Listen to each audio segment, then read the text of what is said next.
All right. So today I want to talk to you about locating deals. I get the opportunity to talk to a lot of people that are new to the space. Maybe they've done some single family rentals or some other projects. But one of the biggest challenges they have is how do I find deals? And so what I'm going to do today is I'm going to share with you a lot of different options on how to find deals. And if you stick around to the end, we're going to do a live search. I'm going to show you three different ways you can go onto the internet right now and start finding deals. So what you should be seeing my screen over here. Let me double check my screen sharing. Yeah. So we're going to talk about locating deals really quick. If you haven't ever met me before, my name is Stephen Lee Thomas. I'm a multifamily investor. I've been investing in apartments for the last 7 years. I'm a business coach, entrepreneur, and a webcast host. My partners and I have done a lot of deals over the years. You can see these are not small deals, so we've got quite a bit of experience and a pretty good track record. Our goal is to give you 80 to 100% return on your investment as a passive investor. And if you're interested in being a general partner, someone who's finding those deals, generally your return on investment is probably 2 to 4 times that. But let's go ahead and jump into the topic today. So we are going to talk about how to, find some off-market deals, build those broker relationships, and some online platforms. We're talking look at LoopNet. We'll talk about CoStar. I want to emphasize networking through some of your local associations or with other people, or even within the Multifamily Mastery Hub group. And we're going to also talk about the importance of broker relationships. And I know a lot of people talk about off-market deals, but how important is that? Networking and leveraging your team. So just to recap, if you've watched some of the other videos, there's basically 5 steps that it takes to acquire a property. And one is building your team. That might be other people that you partner with, but it's also going to be some lenders. It might be your insurance people, your attorneys, the property management team. That is all part of your team.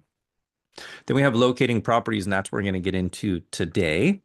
And then from after you locate a property, you've got to analyze it. Then you've got to make an offer, know how to make an offer and negotiate. And then from there, you raise the capital and you close the deal. But today we're going to hang out on spot number 2, bullet number 2. So here is an overview of lots of the different places where you can find properties. So a lot of people are looking for off-market deals. We'll talk about some strategies to finding off-market deals. Your team is a great place to find the deals as well, and it's some of those people that I was mentioning, your brokers that you're dealing with. Actually, I've had a deal that a broker brought to me, and well, I actually closed a deal. It was a mortgage broker brought a deal to me, and I was able to close that deal. LoopNet, National Apartment Investor Association, local chapters, listing brokers.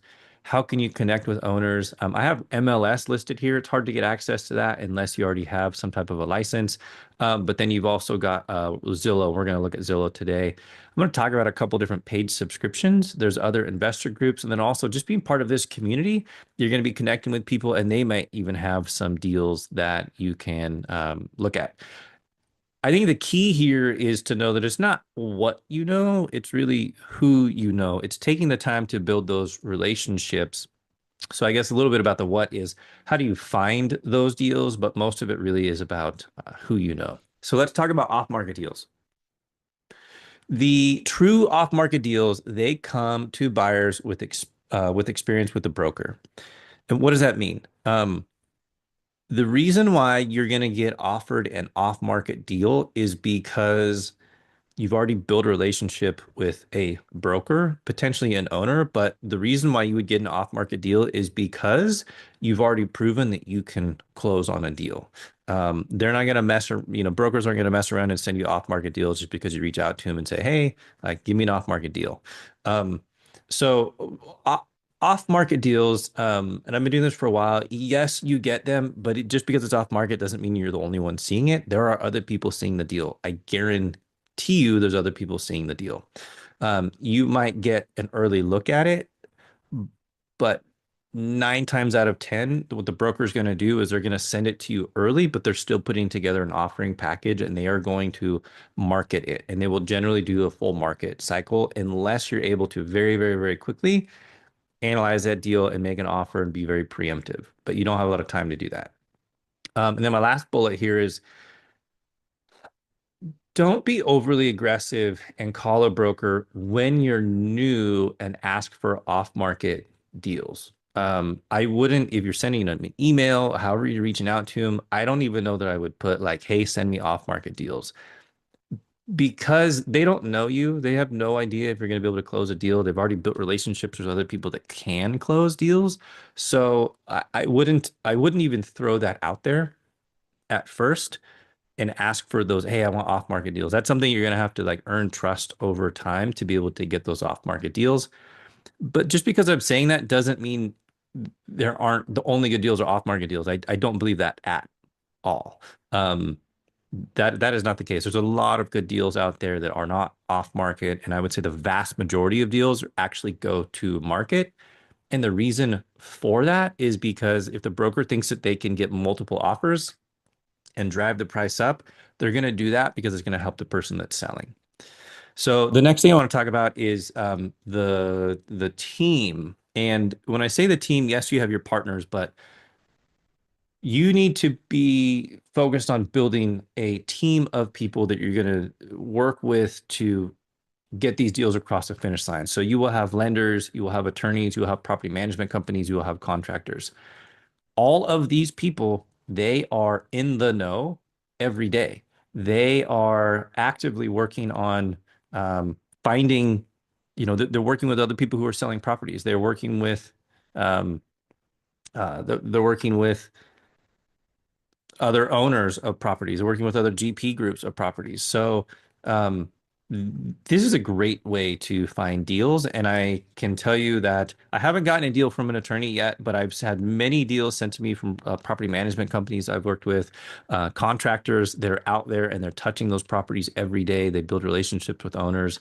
And then the lenders, they see a ton of deals. I think your insurance provider would be another one. If there's like a water conservation person that you're working with, any of those vendors that you're working with, any of those people that you work with, I would highly recommend you reach out to them and say, hey, this is my deal criteria.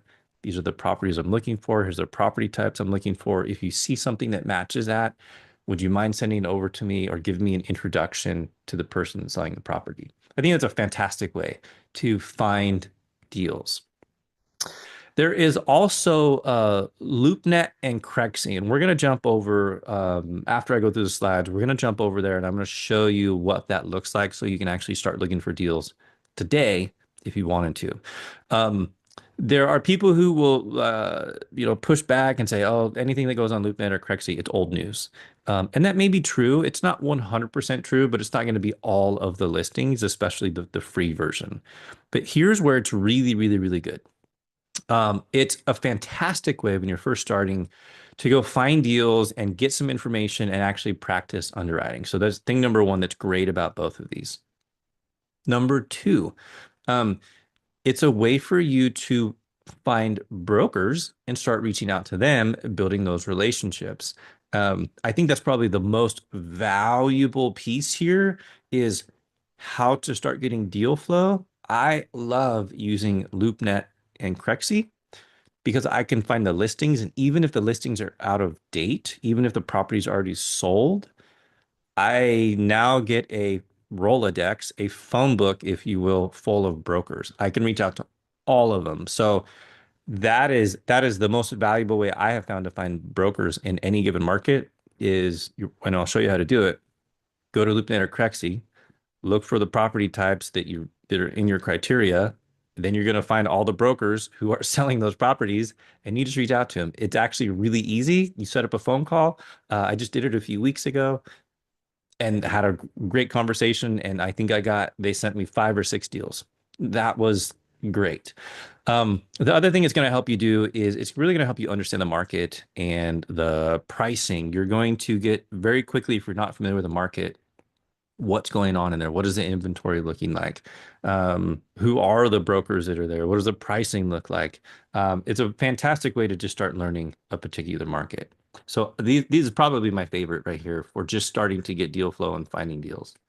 Next is your local NAA chapter. You're probably not going to find really big deals here, but it is an opportunity for you to start building relationships with some of the smaller individual owners. And for a lot of you just getting started, this might be a good opportunity because you might want to look at deals that are, around 20 units, 15 to 30 units, and that's going to be individual owners. Probably anything under 60 units, you have the potential for it to be an individual owner. It's also a good source of education for hands-on with owners.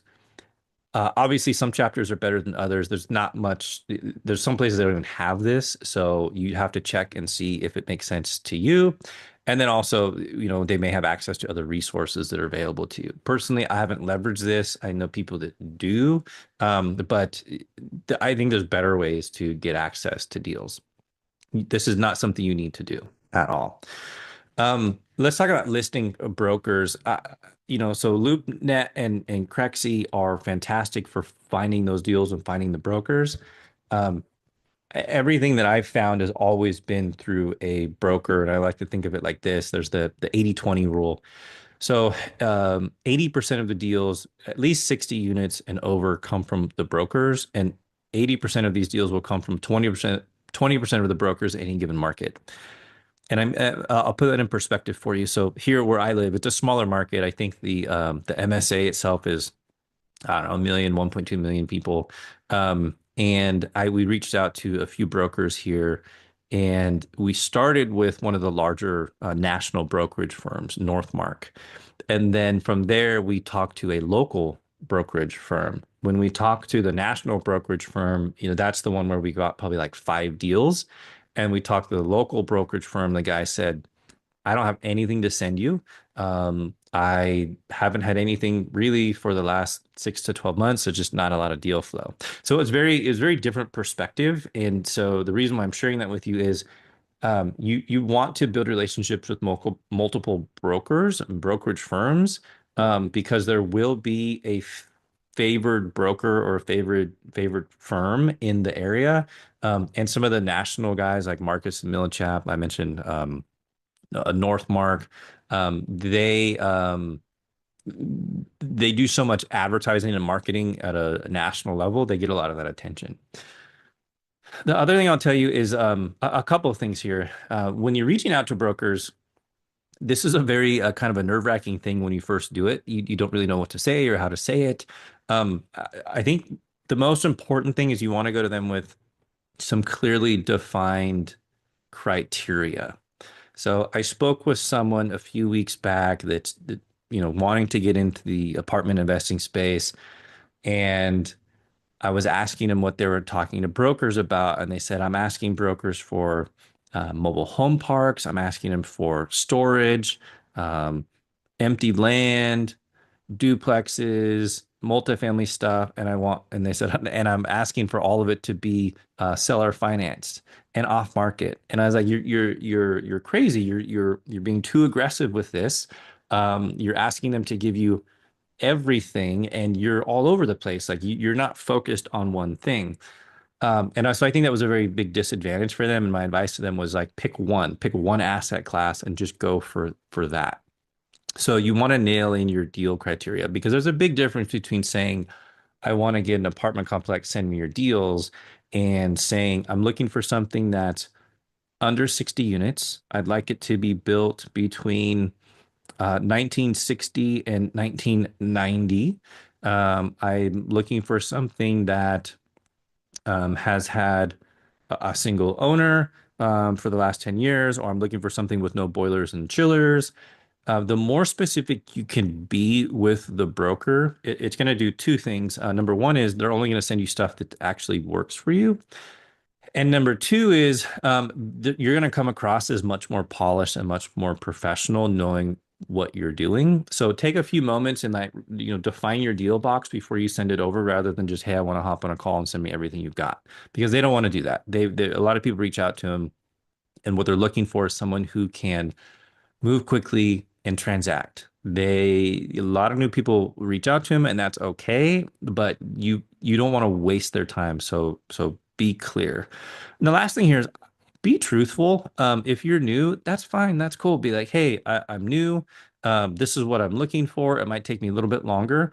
That is a way better conversation than saying that you're somebody that you aren't and then not being able to follow through, because these brokers are busy and they want someone who is responsive and not going to leave them hanging. They will give you a second, maybe a third chance, but then that's it. They've got better things to do. So, listing brokers, these guys are your best friends. I would say, don't try to figure out how to get around these guys. This is their job. That's what they do all day long. And owners, I'm going to jump over to the owner slide. And the last bullet here is most owners, they're going to sell with a broker. You may be able to find some off-market deals, someone that you've met, but as a seller, I want to get top dollar. And the way for me to do that is if I go to a broker, they can market that. I don't want to do the sale myself. I don't want to put the offering memorandum together myself. So I'm going to go with a broker. So most owners are going to sell with a broker. And that's why I'm saying you need to lean on brokers, build those relationships. So owners, yes, you can find them at the NAA local chapters, industry events, and investor groups. It's something to add to your toolbox. I would not put all of your emphasis on just trying to find owners. Work with a broker. You might pay a little bit more than if it's with an owner, but there's a as of the time of this video, there's a deal that we just submitted an offer on. There's a broker, but we're actually we're submitting it as seller financing from the owner. So when you can find a single owner, a smaller property, even with a broker, you can still have the same advantage you're looking for if you're trying to deal directly with an owner. The next thing I want to talk about is the MLS. And I put Zillow here in parentheses because that getting access to the MLS in it of itself is not an easy thing to do unless you're a licensed real estate agent. So you're not going to have access there. Zillow, however, does have access to most, if not everything, that's in the MLS. Remember, though, that Zillow is really for people that are looking for houses, apartments to rent. So you can find some smaller deals there. If you're looking for smaller deals, not a bad place to look. Definitely, you can do that. I can tell you that the strategy here is you also want to try to connect with the broker. That's really your better strategy, is to find the broker, but you can use Zillow. And so we're going to look at Zillow after the slides are over here as well. This is not going to be a place. Probably you're not going to find much on the larger deals. If you're looking for 100, 150, 200 unit deal, you're probably not going to find it on Zillow. Definitely that's going to be with a broker. For paid subscriptions, you can have them. I know someone who does have them, but they still are working with a broker. So what are some of the paid subscriptions? CoStar is one. So CoStar owns LoopNet and they own apartments.com. So you can actually get a lot of information from just looking on LoopNet, and it's a great way to get started. And the information that you need from CoStar, you can generally get from a broker. Crexi also has a paid product. You can use it, but 100% of the time I'm underwriting a deal. The information that I need, I can get from the broker because they have access to CoStar or Crexi. So I don't pay for those subscriptions. I know they're out there, but you don't actually need that. They will list deals for sale. And you can have a national, regional, and local subscription. So there's different levels to these. But once again, I'll say that I would not do that at first. Your best friend is really going to be the brokers. So of all of this, there's multiple ways to do it. My suggestion is define your deal criteria, location, size, asset class, median household income, maybe a few other things. Define that and then reach out to brokers. And so what we're going to do now is we're going to shift over. We're going to look at a few different websites of how to reach out to, or how to find brokers, how to find deals, how to find brokers, and then maybe a couple different options of how you can reach out to those brokers. So closing thoughts, networking and broker relationships are truly the backbone of the deal. Just by being part of this community, multifamily mastery hub ecosystem, I would recommend that, there's other people who are doing this. They're in the same spot and they may be looking for deals as well. Maybe there's some owners in here that are looking to sell some deals. So be active in the community and reach out to them. Post what you're looking for and see if anybody has something. That's an option as well. But really, focus on relationships. And for those of you that are already analyzing deals, just keep analyzing deals because what you're looking for here is practice. It's repetition. You're building a new muscle, and that's really what it is you're looking for here. So with that, let's go ahead and jump into, I think I've still got this up here. All right, we're going to go to LoopNet. So I have LoopNet, I have Crexi, and I have Zillow. And I'm going to show you exactly how I find deals and brokers for apartment complexes. So here under LoopNet, what we're going to do is we're going to go to for sale. And then we're going to find over here multifamily, and then you can enter a location. And I like to use Dallas. That's where I do most of my investments. I'm going to do Dallas, and then we're going to see what it gives us here. So right away, I have access to, and this is just Dallas. I can come in here and I can add other cities. There's different ways I can look at this, but now what I have is I have access to all of these deals. These are real deals. Here's two properties. Here's a 7-unit apartment building. This actually looks like it's probably new construction. It's probably land that you could build on. This might be the same thing as well, but check out what I've got here. I've got different brokerage firms listed. So right away, I've got access now to apartments. What I can do is I can come into my filters here and maybe I add Fort. I'm going to add Fort Worth, Texas. I'm going to put my price. I'm going to put the max. Let's go with just 10 million. 10 million as the max purchase price. And we're going to go put in a year built. We're going to say something earlier than the year 2000. And let's see what I get now. Okay, so now I've got Dallas and Fort Worth. And guess what? I've got apartment complexes right in the range I'm looking for. And if I click on this, then I have Grant Guest and Matthew Cassidy. I can go online right now and I can look up this guy's website and I can reach out to these people right here. So I now just found people who are selling properties that match my deal criteria, and I can reach out to them and I can introduce myself and I can say, hey, can you send me more deals? Now, also what's really cool is we've got a OM right here. So I can click on this and now I've got a property overview. So if you've never searched for deals before, now you have a way that you can immediately go searching for deals and you've never had to worry about reaching out to the broker. So this is a fantastic way to start getting information, finding deals.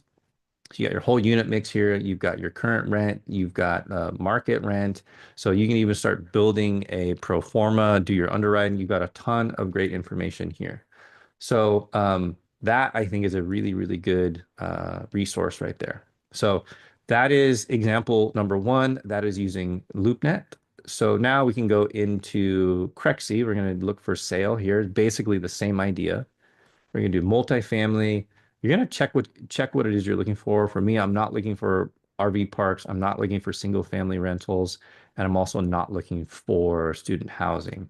So I'm going to look in the same place. I'm going to look in Dallas, Texas. And we're going to see what we get. All right. So here I am. I'm in Dallas. And guess what? I've got apartment complexes. And I can start now looking for these properties. If I wanted to, I could come in here and I could filter.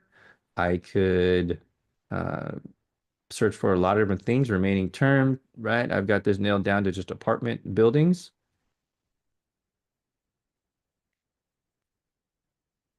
And everything here looks good to me. I'm going to leave it. You can change your class type, but once again, what's important here is you're trying to find brokers to reach out to or even view the offering memorandum. So Let's say we got this deal right here. This looks good. This 16 unit deal. It's $5 million. Looks like it's in pretty good condition. I want to view the offering memorandum. Now, so I have a free account here. I just created it the other day, but now I have access to the offering memorandum. Now I have information I can use for underwriting deals. So it's actually not very hard to go find apartment complex deals to start looking at and underwriting. Here you've also got if we look at this, we're going to have the brokerage firm generally on the back page. Here you go. Here's Dallas Property Advisors. Here's their contact information. You have an email and you have a phone number and a name. So another example, very quick, very easy to go find apartment deals. And I love using LoopNet and Crexi. They're fantastic. They're fast. And you can get a ton of information and educate yourself before you even start reaching out to the broker. So that by the time you reach out to them, you're already educated on the market. And then lastly, let's take a look at Zillow. Now, this is not one that I typically use. I generally use Zillow when I'm doing more of a market survey. I might want to look up the neighborhood. I want to see what houses are selling for. Maybe there's some other single family rentals in the area. So Zillow, I generally use once I've already got a deal and I'm underwriting it and I want to get a sense for the neighborhood. That is a good tool to use. But so let's see if we can find apartments here in Zillow. So I'm under buy. I'm gonna go to Dallas and we're gonna see what we find under Dallas and home type. So we're gonna do multifamily. I'm not gonna do apartment. I'm gonna leave it as multifamily. Okay. Same thing. Actually, this property right here, I think we saw over here at one point. Maybe before we put on the filter because of the price. But I think we saw, maybe there's another filter here, but that property looks familiar to me. Um, so now I have, these are, what I'm seeing here, these are smaller deals. There's only 18. There's only 18 here. There's not a lot. And if I come into Crexi, I've got 42 results on Crexi for the same area. And let me go to my filters here. We're going to go back to Dallas. We'll just do Dallas. We'll cross out Fort Worth. We'll just do a comparison really quick. All right. So this gives me 19 results here in LoopNet, but I also have I think I have another filter on here. No, price, just Dallas. Okay. So it looks like Crexi might be giving me the most options. But here, like, so here's $1 million property. It's a 20 bed, 10 baths. So it's a 10 unit deal. I can click on this and I can contact the agent through Zillow. I know from experience at Zillow, what they'd like you to do is that they'd like to run the communication through Zillow, but you can reach out to an agent and then they will call you and then you can build a relationship that way. So I find it's a little bit harder to get the information you're looking for if you're trying to get offering memorandums or financial statements just from Zillow, but it is a way that you can find deals. So just a quick recap of everything we look for. There's a lot of different ways you can go and find deals. You can network with people. You want to leverage your team. You want to leverage the lenders you're working with, the attorneys you're working with, the property management companies you're working with, the contractors you're working with. That's important. Leverage your network. If you're starting to do apartment investing, starting to get in communities, check with them in the areas that you're looking for. Maybe they have apartment deals that they're selling, or maybe they want to partner with you on. That's another avenue. Brokers, they are your best friend in this. The strategy I believe you should be using is not to do all of this yourself and go find all these deals yourself, because a broker's doing that work already. That's their job. And they can bring deals to you all day long. And the fastest way to A, start finding deals, and B, finding brokers is you're going to use LoopNet, you're going to use Crexi, and you can even use Zillow. So guys, that's everything I've got for you on finding deals. I think this is a great way for you to fast track your way into finding those deals. And so if you got any questions, you want to talk to me later, there'll be a link down below or up top. I don't know where it's going to be, but there'll be a link. If you want to schedule a call, talk to me, get to know more about how you can get started in apartment investing, feel free to reach out. And I look forward to talking to you soon. If anybody's on it, they've got questions, I'll go ahead and take those now. Otherwise, we'll stop the recording and I'll talk to you soon.